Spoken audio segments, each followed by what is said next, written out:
Hi, I'd like to riff on analog versus digital a bit because the more I've been thinking about it over the years, the less I believe that analog is the same as digital. In fact, I don't think that they're like the opposites. In fact, I think analog is completely different, and that in a sense, everything is digital. Anyway, I'll go through my slideshow. So I used to believe that music, um, came in my ear, uh, these waves, and the top of these waves would be the level of the loudness, and inside all this were these notes, right? So I mean that's sort of how I believed it worked, but it doesn't work that way, and I'll get into that later.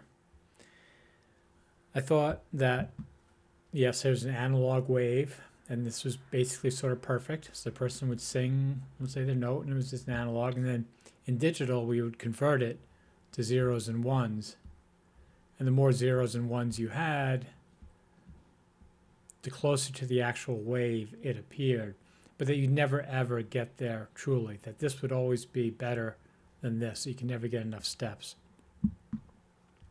Again, I no longer believe that. And uh, we would view, or I would view, that the analog uh, stuff was warm and natural, and that the digital stuff was cold and fake.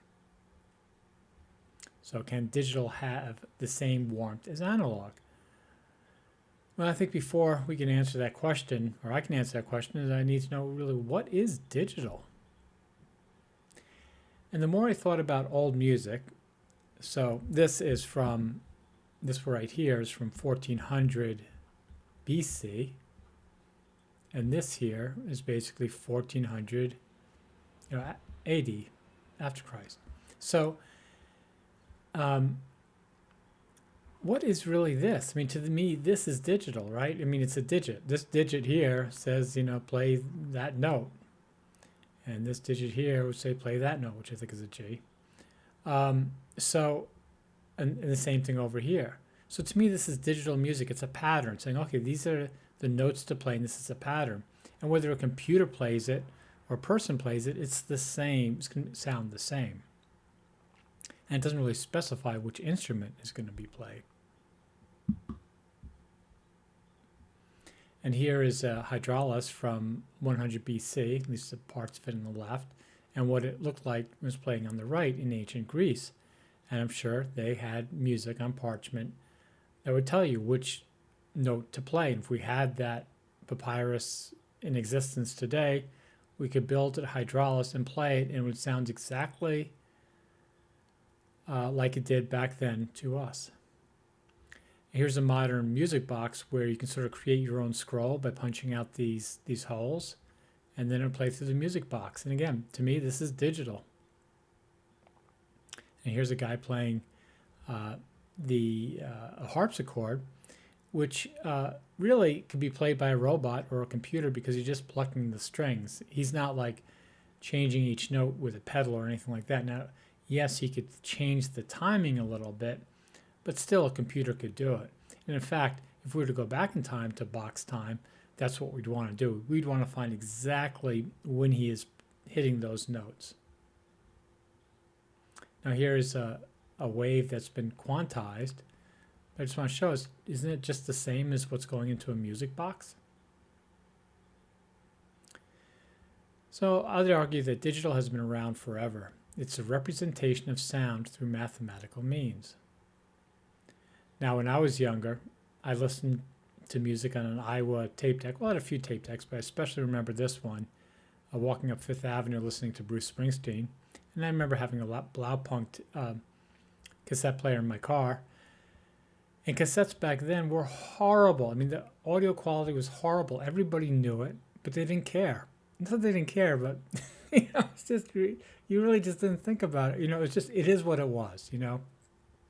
And if it really was important, then we'd buy a reel-to-reel. And my dad had a reel-to-reel, which he never used. My uncle had one, which he never used. So yeah, you'd get serious about it for a while. You'd buy a reel-to-reel, but nobody used them. So it wasn't like we couldn't have high analog quote quality back then. We didn't want it. We wanted this. So that's what we lived with. And then 8-track tapes came out, and they're just as bad as these as far as audio quality goes, if not worse. Now keep in mind, they could have changed the technology so that you would only have one side of the tape. You double the tape width and get better fidelity. But again, nobody wanted it.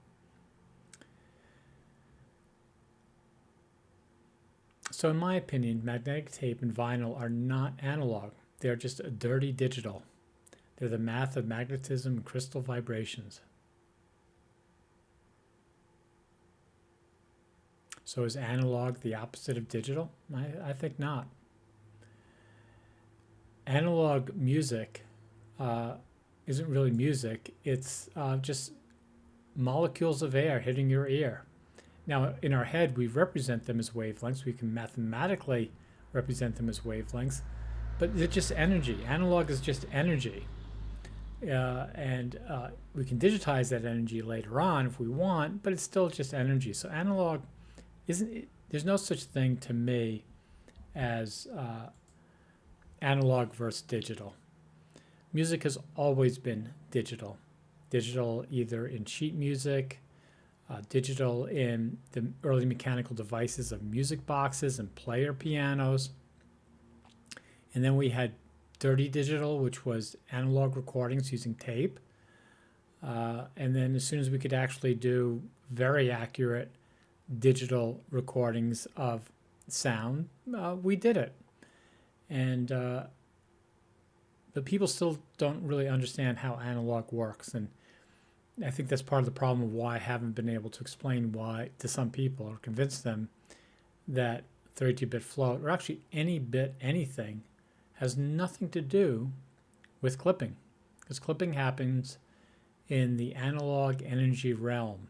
It's a problem of how energy is measured by our equipment, which has nothing to do with music or nothing to do with voices or anything like that. So later I will go more into this analog stuff, but for now I just wanted to do a quick video. If you just wanted to think about it, what do you think is digital? Are my arguments good here? I mean, how do you explain that analog is different from digital? Again, the more I think about it, the more I don't get it. The more I think it's a silly debate. When people say analog is better, LPs are better, or this or that, I'm like, I don't know. When I was a kid, when I loved music, when music was really important to me, at the end of the day, I'd rather have it in my pocket at super horrible quality than go make sure I'm home listening to a reel-to-reel or an LP on some super expensive equipment. Anyway, hope you found this interesting. Till later.